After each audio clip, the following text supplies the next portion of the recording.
So with that, Professor Yunus, very warm welcome. And you said that you were going to just make a few opening remarks about, indeed, what is on your mind, if not on your desk. Well, thank you for inviting me. That's what I wanted to say. I have come to London with many incarnations. I was remembering my first incarnation as a Boy Scout way back in 1955, just returning from 8th World Jamboree held in Canada. So I was interviewed by BBC about my experience in Bangla program. So I earned 2 guinea for that. So I still remember. It's a tremendous source of enjoyment that I earned 2 guinea in London. Since then, I have been here for many reasons. So one of them, as you mentioned, microcredit is issue. And then on youth movement, on social business, on creating a new world of 3 zeros, zero net carbon emission, zero wealth concentration, zero unemployment, and kind of pushing the idea every time that we have become part of a wrong civilization. We created a wrong civilization and just self-destructive civilization. We have no scapegoat in this civilization. We can, if you want to save ourselves as a human race, only way left to us is to create a new civilization, abandoning the present civilization. A civilization which will be characterized by 3 zeros. Zero net carbon emission, zero wealth concentration, zero unemployment. That's what I was doing and enjoying it, finding many, many people who would like to listen, argue, and get involved. It's an action thing. It's not just academic discussions and leave it at that. So I was very happy with that. But then new incarnation comes. I have to head a government. Absolutely unheard of. I never thought about it. And I got into it. So today I came in that incarnation.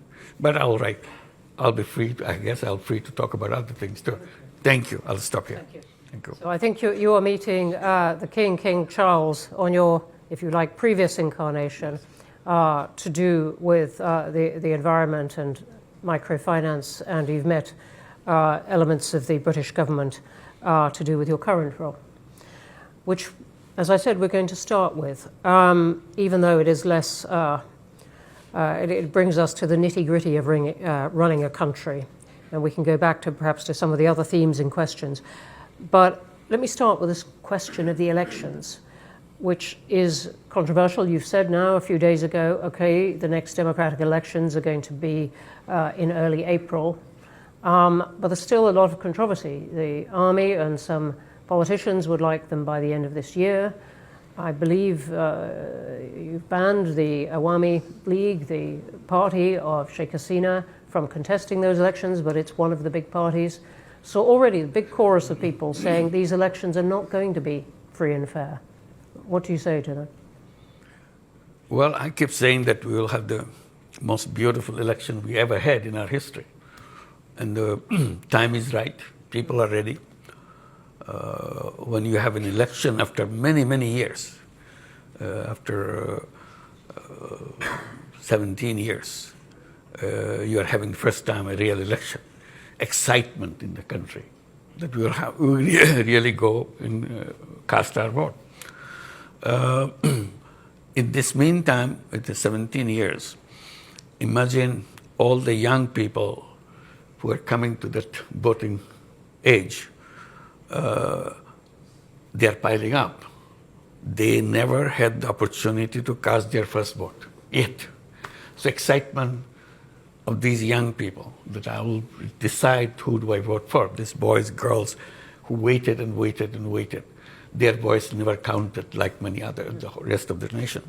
So that excitement we want to use and create what we call a new Bangladesh. It's not just voting for routine, voting for electing a new government. is voting to create a new Bangladesh. What is this all about?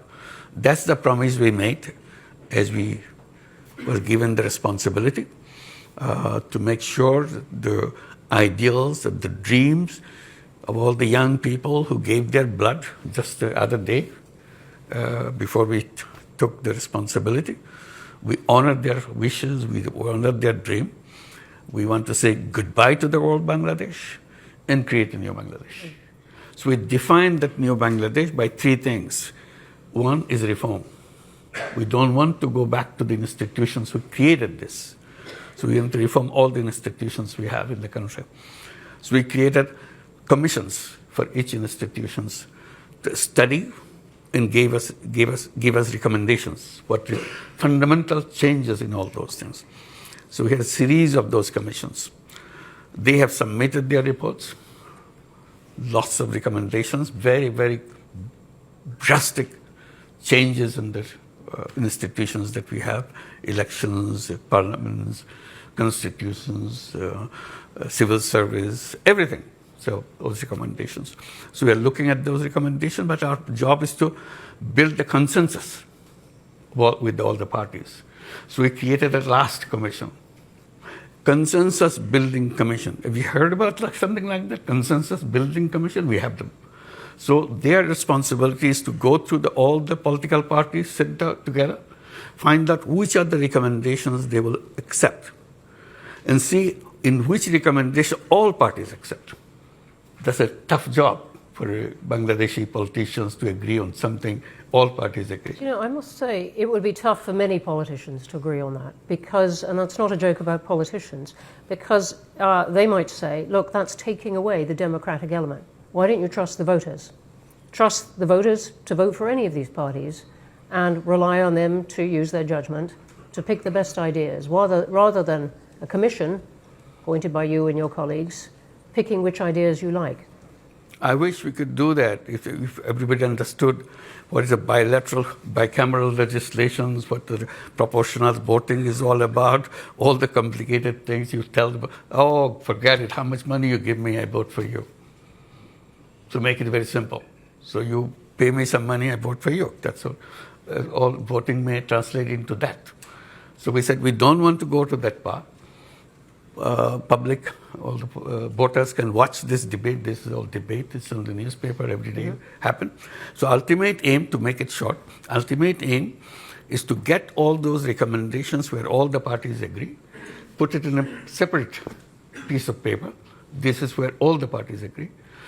And then we celebrate all the parties signed that agreement. We call it July Charter. And we are waiting for July to come next month. This charter will be presented to the nation, July Charter, and we celebrate. On this basis, now we'll have the election. That's how the election procedure was done. So one is the reform agenda. Next is the trial of the people who are perpetrators of all the things that happen in Bangladesh. I don't have to elaborate. It's a huge thing. It's a terrible thing that happened to Bangladesh. People were killed point blank on the street every day. Your son, your daughter went out, never came back, just shot. Two friends went out in the street saying goodbye to each other. We may not come back. Maybe one of us will come back, another will not come back. We say goodbye to each other. Went out of the street. Either none of them came back or one of them came back. And that's the period we passed through. This is coming as almost a year now. So we'll be celebrating those days of July and August and have this charter. And one is reform, another is the trial of all the perpetrators of this. People disappeared every day, and nobody knew where they disappeared, where did they end up their life. And horrible stories after stories. These are all documented now. So we have to find out why it happened, who did it, under whose orders. So we have to try them. So this is another agenda for us. Number 3 is the election. So we are talking about the election. So these 3 is our responsibility. So I'll come on to the trials of people involved in a moment, but I just want to stay for just one moment on this question of the Charter, because critics of what you're doing would say, look, you're ruling out lots of political parties, anyone who doesn't agree with this charter, for example, the Awami League. So you're not really giving people a choice, that this is not a democratic process. This is a very nice, wrapped up in lots of words about consensus. This is an authoritarian step for Bangladesh to take. Yeah.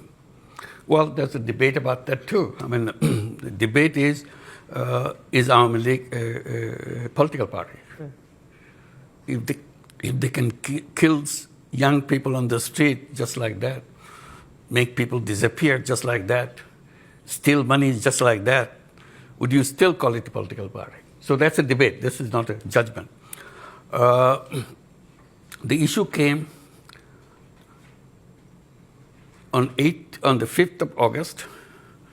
The former Prime Minister fled the country. So people were celebrating in the whole country. Finally, we are free. So we thought this ends on the 5th of August after departure of former Prime Minister. For us, chapter is closed. This part is over. Now it's a country without them. But those who fled, for them it didn't end. They continued the same thing, in absentia, doing it from another country, exciting people. They're fighting on the street. This is the 10th month now. None of that party has ever expressed this remorse. Sorry, our fault, somebody's ordered, somebody got killed. I'm not responsible for it. I feel terrible that I have to be part of that. None of them. So we are for them it continues. For us, it is ended. So we don't feel safe there on the street demonstrating. They're threatening the people who are already the leaders of this uprising. So safety of the country, safety of the politics of the country, the nation has decided that for the time being, the activities of Awami League will be suspended for the time being. That's all we have done. We have not banned Awami League, we have not done anything. Until the trial is over, that's all. The trial of those people? All the people who were found guilty. So let me ask you then about that. Sheikh Hasina is obviously under the care of India, now in a secure house there, which she fled to. We'll come on to relations with India as a result. But if I said to you, why not leave the question of the trial to the next elected government? What would you say? Why is this interim government going to deal with it? I didn't decide it. We are given this task by the people who invited us to take the responsibility, 3 tasks. And we accepted those 3 tasks. We are just going through that. Let me just ask you one other thing on this particular period. I'm looking over at some of the media, but there have been a lot of reports of a clampdown on media in Bangladesh over this period. What is your response to? It's false. It's not true. Not true. They never had so much freedom in their life. They can say anything they want. Yeah, we may hear some of that later. I know. Yeah. Let me come on to other questions about the economy, which is the role of anyone who takes on a job as you have done, and suddenly dealing with the economy of your country at a particularly difficult time. What has been the impact of the upheaval in tariffs that the world is going through? Well, this is a very tough job for us. While the world is going through all these problems, we are going through another set of problems. We are at the zero level of our economy, or a negative level of our economy. Not only zero. Zero is still, you have positive thing that you can move. We have huge bills to pay because all the mega projects previous government took, so that they can make lots of money out of that, cut from those things. Now they are maturing to be paid.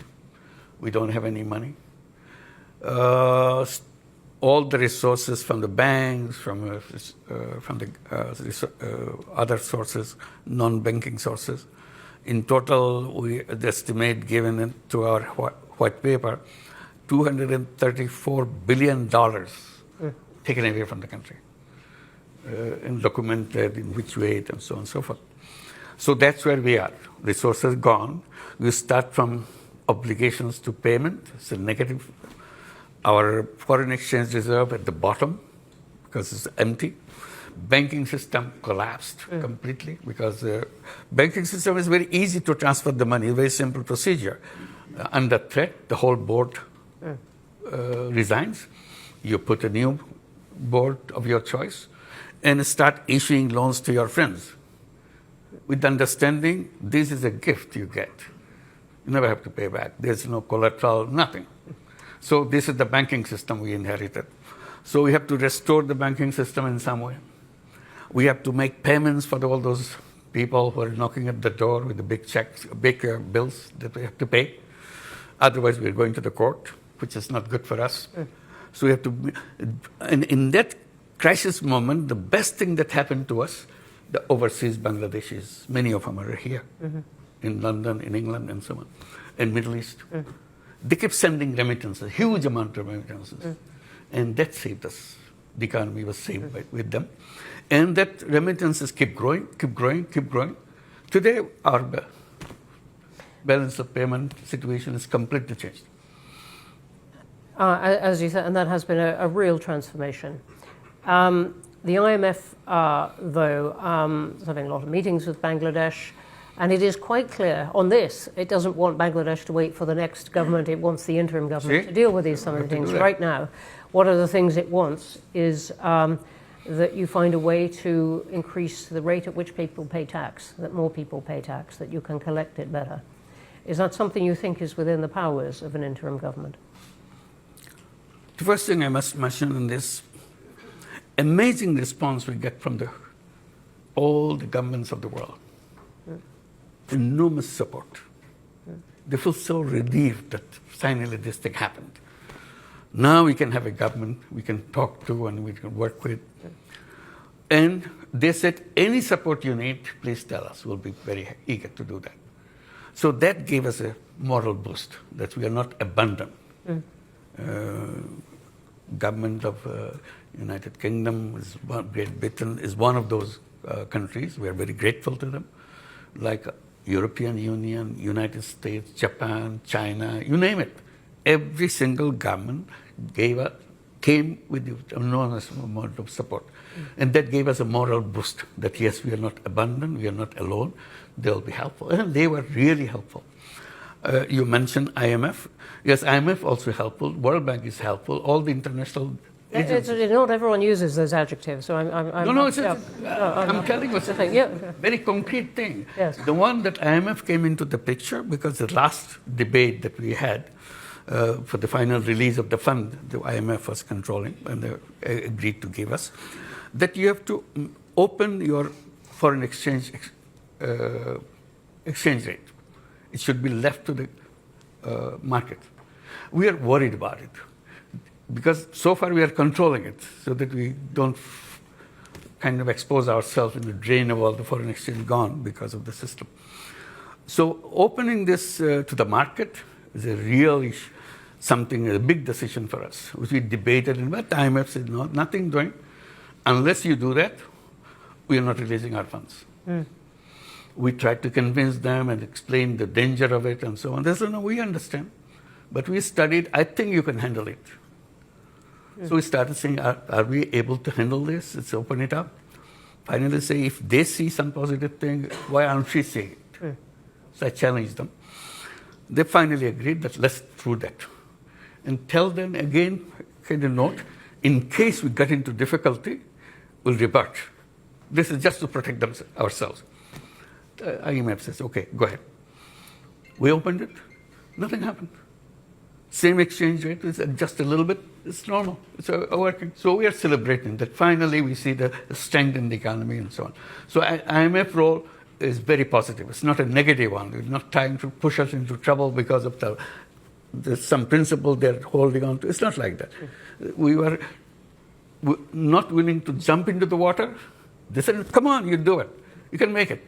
And finally we made it. That's it. So we are thankful to IMF. Okay. Let me ask you about relations with India and China, which seem to me to be somewhat in flux. Sheikh Hasina's government was very close in a way to India. Now she's there. Relations with India perhaps a bit less a bit cooler between your team and Delhi now. Perhaps a little bit warmer on China now. What is your account of this and what you are trying to do in foreign policy now? We are reaching out to everybody. As I said, all the governments of the world have been extremely supportive. So we're very thankful. We're trying to build up further relationship. We're asking for the help that never gave before. They were not existing before. So we said, let's do that. One of the things we're saying, corruption. Bangladesh is just deep into corruption. Everything is, system is corrupt, people are corrupt. So how to clean it up? What kind of changes we have to make the government clean with enormous corruption? So we say if there is a formula, there is a policy, there is a way to do that. So I mentioned something, that the conversation I had in September at the United Nations General Assembly. I was meeting all the world leaders to explain to them what's the situation in Bangladesh. So I was meeting Ursula von der Leyen at the European Union. So among many issues discussed, I said finally about the corruption. I don't know how to get out of this. Is there any way, is there any recommendations you make that we can follow? So she gave a big smile. She said, you know what? We are coming from worse than that. The European Union coming from the worst of the corruption that we are facing. I said, yes, many of our countries were trying to join the European Union. We're just all over corrupt. Everything. You never heard of those kind of corruptions in your life. They had it. So we have to install a system of cleansing them up, cleaning it up, washing them off, so that they can be clean as everybody else and join. Once they're clean, then we take. So we learned everything how to make it happen. So how? Because some of the pressure was put on those countries, and not with perfect effect, but it was put on those countries because they so much wanted to join the European Union. Right. So what is the pressure on Bangladesh politics and society to clean up? It is a historical moment for us. If we can't do it now, we'll never do it. So we made us sure that this is the time. The history has given us a window. We can do things which no government can do. Because all governments are partisan, have far supporters to take. We have nothing to do with that. We have nobody that I will be waiting for getting his vote for me to come back again. We are going. That's very clear. So we have the moral strength. As the interim government? Absolutely. Yeah. Interim government is a historical opportunity. It's an amazing opportunity. How, in the short year, the 9-10 months that you've got, how are you going? And I'm interested. Chatham House has done a lot of work on corruption. Our most recent big project in Nigeria, but it's a problem that many countries have. I'm just interested in what you are trying to do. Just want to give one example. Yeah. You need a passport. You have to go to the passport office, apply, and somebody will show up. You applied for a passport. If you go this way, it will take years. You'll never get it. You make a deal with me, give me X amount of money. I'll deliver it at your home. The guy is a representative of the officer who issues the passport. So everything that you see outside, all the norms, rules, procedures, now implemented not by the government officials, by their representatives who split the money that they earn. So what we said, from now on, we'll deliver passport online. And people were very happy that, okay, you can issue passport online. They go there to get this or try it at home. It doesn't work. What happened? Server is down. Somebody's manipulating. It's really interesting. I mean, several countries are finding a way to use technology to cut out the person behind the desk. Very helpful. Yeah. So what we did, we started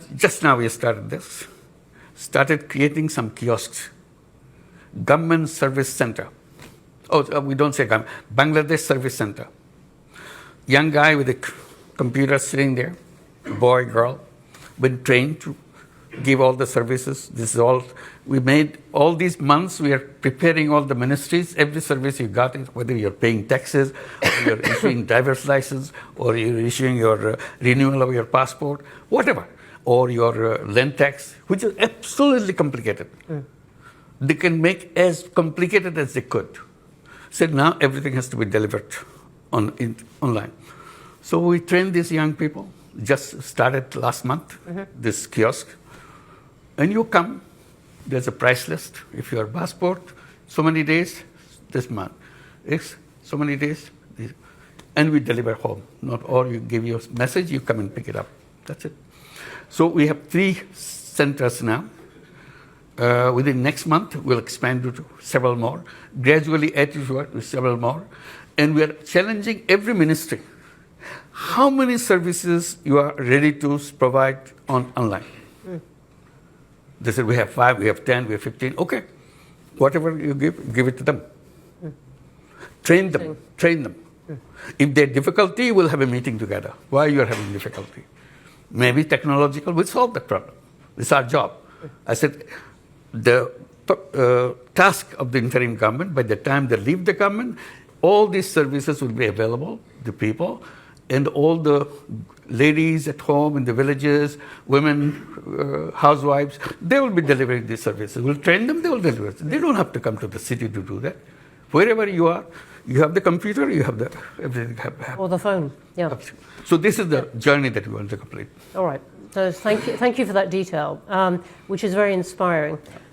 I want to jump to a vision of something much more difficult, which is the Rohingya. Hundreds of thousands of them in the camps. What is going to happen? Well, that's the question I raised as we came to the responsibility. Rohingya is mentioned. Only time they mention who is paying for their food, who is paying for their education of the kids, that's about it. I said, then what? No question. Nobody's answering that question. There are international organizations helping this.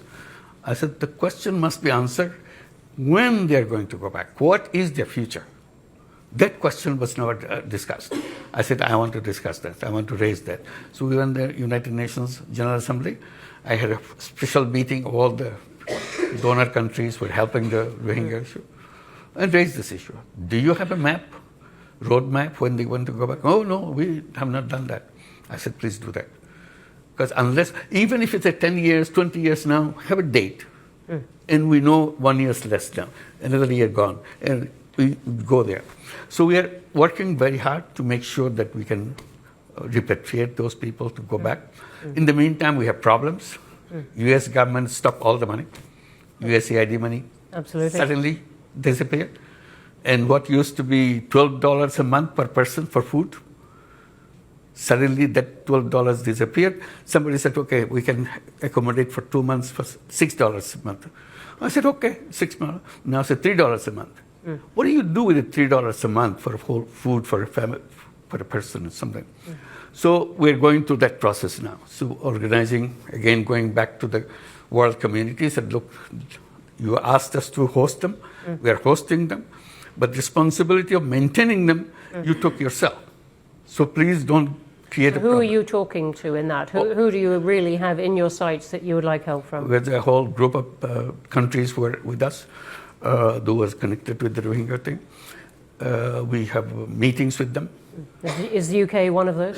Of course, it's a very important one. Not only one of those. The UK is a very important supporter of the whole thing, even now, in this crisis period.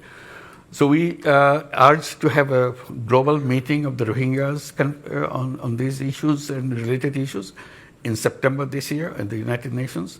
Have a separate UN General Assembly session on that, on the sideline of the General Assembly. Have that and discuss all these issues. This is one. In the meantime, political changes happening in Myanmar.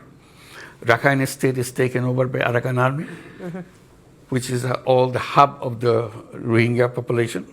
They have a new push of the Rohingyas pushing into Bangladesh. We started with 1.2 million Rohingyas. Now it's another 200,000 coming in from the other side because of the things that are happening on the other side. So increase. And the most dangerous thing that I felt, and I started raising that, I said, when they came, Rohingyas came to Bangladesh, they came with their kids. They didn't leave their kids. Some of the 2-month-old, some of the 2 years old, some of the 5 years old. I said, 7 years are gone. The 5-year-old became 12-year-old, and so on.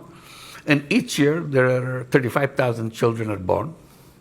So they are growing up too. So we have a whole new young generation coming up. And they have no hope. They don't know who they are, what they are supposed to be doing.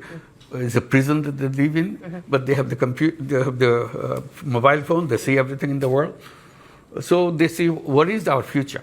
I said, these will be very angry young people growing up. How their anger will be expressed, we don't know. Whichever way it will be expressed, it will be a big explosion, I can assure you right now. Please help us so that before that explosion point comes, we can take care of them. They're happy with their life. They're as creative, as talented, any of our kids. They are no different. But they are in a situation, they see the world outside on your mobile, we see the televisions are everywhere, but they don't see their life. They are in a prison. And why they are in prison? They have stories to listen to their mother, their father. No answer, why do we come back home? And that's a very important question to be answered for them. And your plan is still that eventually they go back home? That's the only way it can be solved. You're not going to integrate them into Bangladesh? It's impossible to do that. It's impossible. Why? It's already the people who live around the camps, very hostile. Very simple reason. You get everything free. And we are struggling to make a life. And then you take our jobs, you take our food, you take away things from us. Why don't you go back to your country? Why are you interfering with our life? Those kind of things. Your children having a fun life, our children, no life. To them it's a fun life because you're sitting there not playing games. It's a fun life. Our children is working hard, but no life. So that will spread. The moment you say that, you promise that they will go back. The government promised that they will go back, and they know that. Now, to say that they will stay with us, who are they? We are having difficulty now. You are putting them into us. No political government, no government will accept that. You've made the point very, very clearly. Let's go to questions. There are going to be a lot of them because there are a lot online, I can see already. Well, a lot of Go. Hands up everywhere. Can I take the first opportunity? Who is speaking? Me. I'm going to go to the woman here in the front. Okay. And then we're going to go one at a time. I'm going to take a couple here. I will come to you. And I will get the people in the back as well. Thank you for the opportunity to question you. My name is Sami Akhtar and I'm a UK correspondent for the Daily Sangram Pratidin. So I have a question for you about your reformation agenda. You have said that for the freedom country or Bangladesh, new Bangladesh, you have to change some key pointers. Those are related to your reformation, which is reform. So now my question is to you that when you arrived at Dhaka airport on 8th of August 2024, you said that your main challenges is to bring all the people together. So whenever we see that the Bangladesh first President Bangabandhu Sheikh Mujibur Rahman's, his house was demolished by over the 6 hours by Dhaka City Corporation bulldozer. So there we have seen that the administration was silent. So on this basis, you have you have made division by separating particular persons or their supporters. So on this basis, we can say that how you plan for reform Bangladesh or make unity, accept them, and are you an only advisor for the other half, excluding them particular parties or the persons? Okay. Thank you. Thank you very much indeed. That's a lot of, yeah, simple answer is lots of questions, lots of issues, all came at the same time. We can handle everything right away. So it's a kind of period that we have gone through. Things have calmed down, come to order. Now we are dealing with it. Bringing order to the nation was a big task for us because the police force that we got, yesterday they are shooting at the kids. And today suddenly they said, okay, clear the road, get out. Who are you? They want to beat you up because you killed my brother, you killed my son, you killed my sister. And now you're telling me to do what to do. So they're afraid to go to the road. So we had a deadlock situation. We didn't know how to handle those kind of things. So it took time.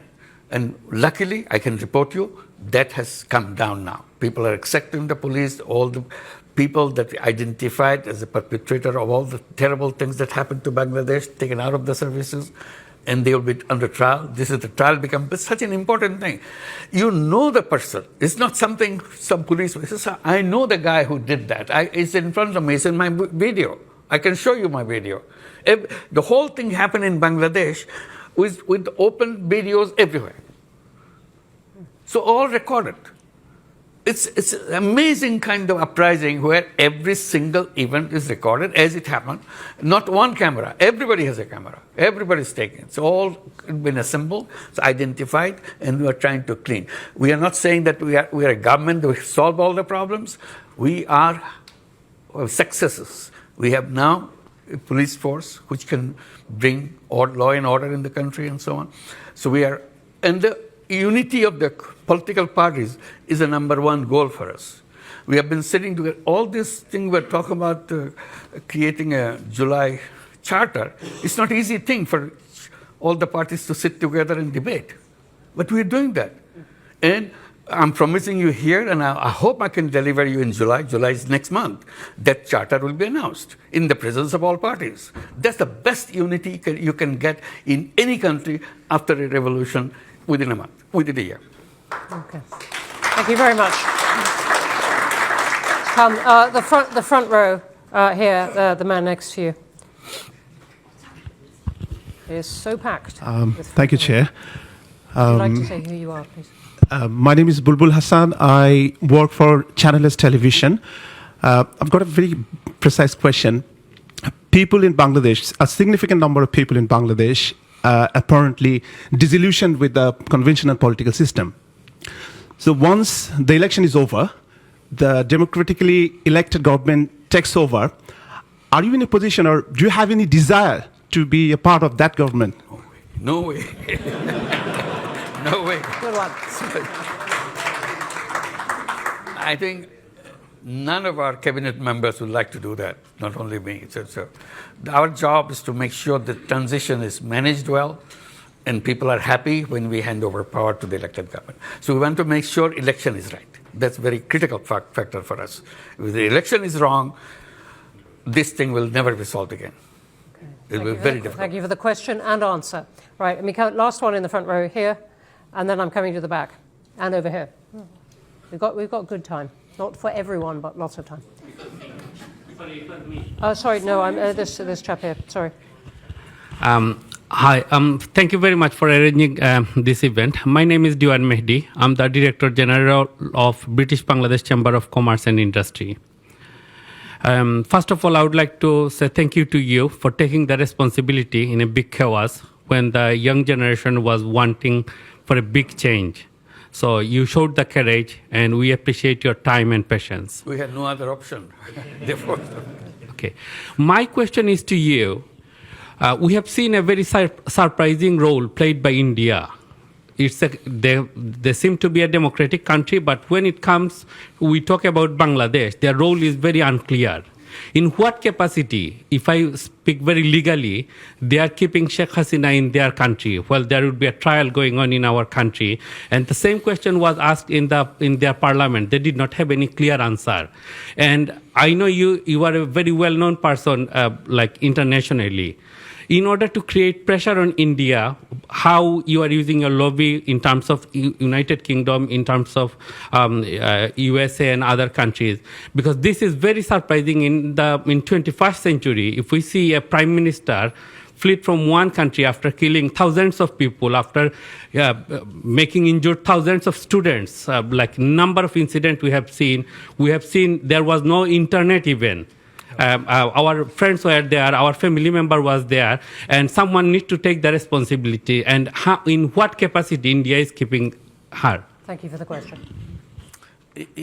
as you described, if I had the chance to show the 1 minute video for the entire thing, so whatever somebody captured, you'll understand what it is, how the things happen, how terrible things, how cruel things happen. So it's not the 1 minute. It goes on month after month that happened and came to the peak of this in July, and finally, 5th of August, the government disappeared. So all this anger is in there, and the whole anger and everything is now transferred in India because she, the Prime Minister, went there and started. Not only she's living there, the problem is, when I had a chance to talk to Prime Minister Modi, I just simply said, you want to host her? I cannot force you to abandon that policy, but please help us in making sure she doesn't speak to Bangladeshi people the way she is doing. She announces on such and such day, at such and such hour, she will speak. And the whole Bangladesh get very angry. That why is she speaking? Why is she keeping this whole anger thing inside of us now? And is India doing what you asked? No. Modi's answer, I quote, he said, it's a social media, we cannot control it. What can you say? It's an explosive situation. You can't just walk away by saying it's a social media. So this is what is still going on. May I ask you, I believe in technical terms, Yeah. you've written an informal, an unsigned diplomatic note Yes. to India Yes, we did. asking for her extradition. Absolutely. And they've noted that it has arrived. But does that mean, in a sense, you're leaving it to the next government? This will continue. I mean, this Yeah, is. but it is- now, it is in the not meantime, the- another stage has come. Yeah. That I just want to add. Now there's a case. The International Criminal Tribunal has started the trial process. They send notices to Hasina for all the crimes she has committed. Part of the crimes. There's so many other crimes coming up. So they have to respond to that notice. This is a legal notice now.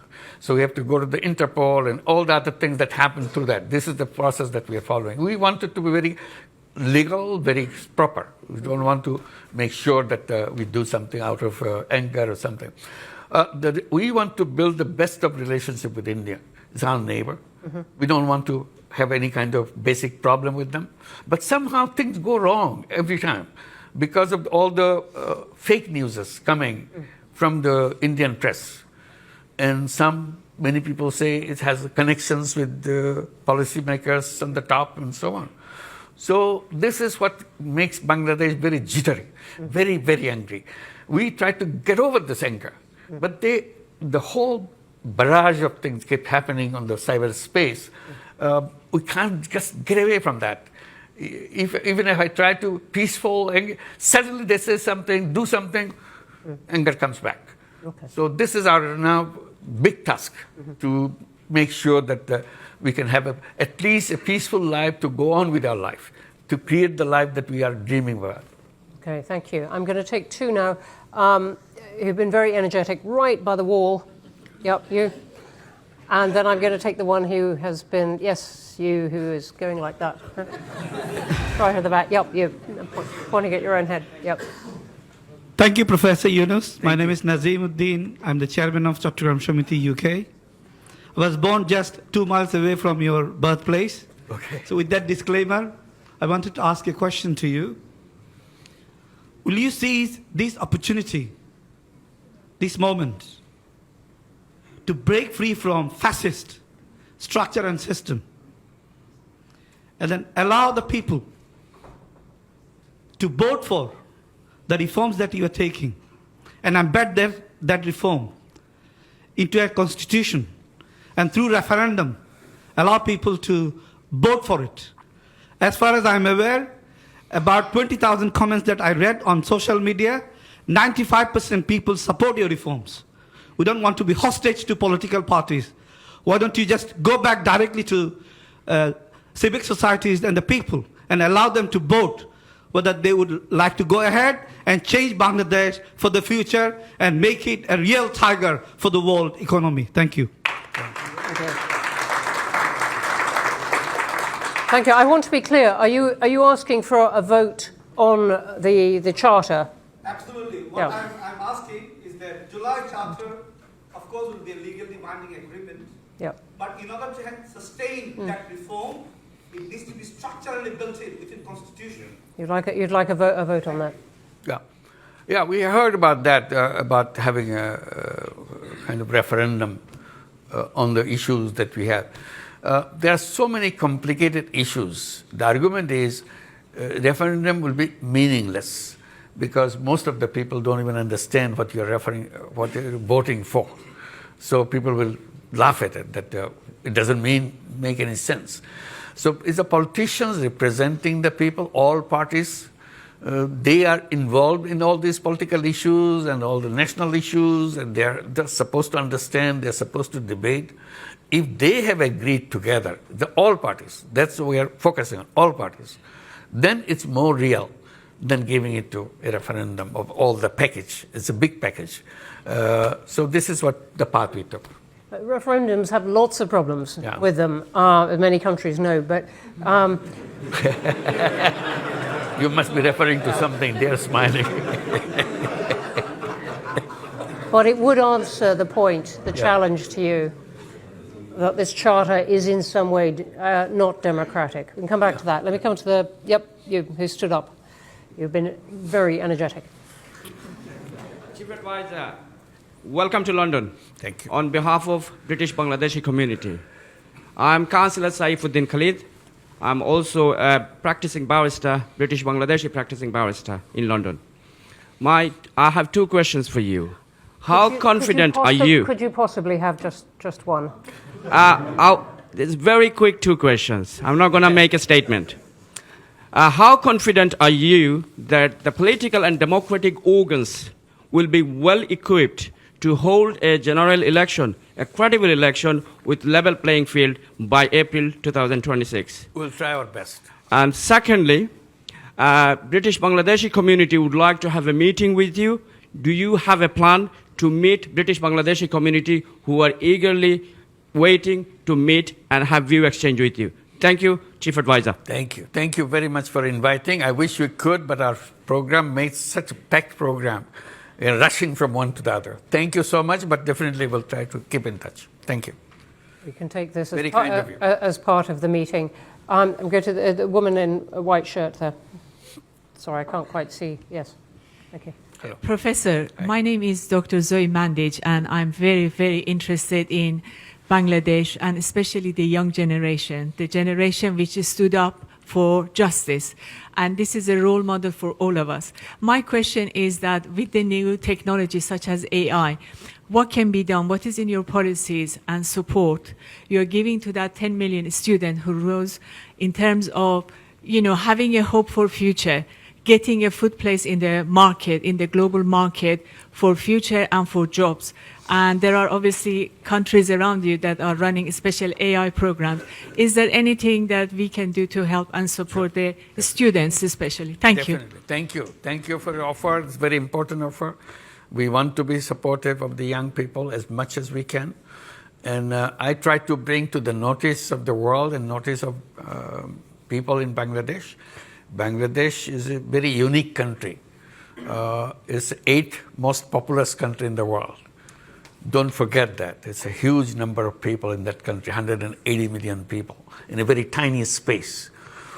The most important part of that is not about the density of the population, is about the age of the population. Half the population of that 180 million, 90 million people, is under the age of 26 and younger. So this is a unique feature of Bangladesh, where many countries getting older and older, they don't have people to work in these countries. Bangladesh is getting younger and younger, and young population everywhere, and very talented young people, not just young people, very talented, very creative young people. I get goosebumps when I think about this. This is more than gold mine. You can do anything in the world with this young population, only if we can run our country right. Because this is needed not for Bangladesh, it's needed for the whole world.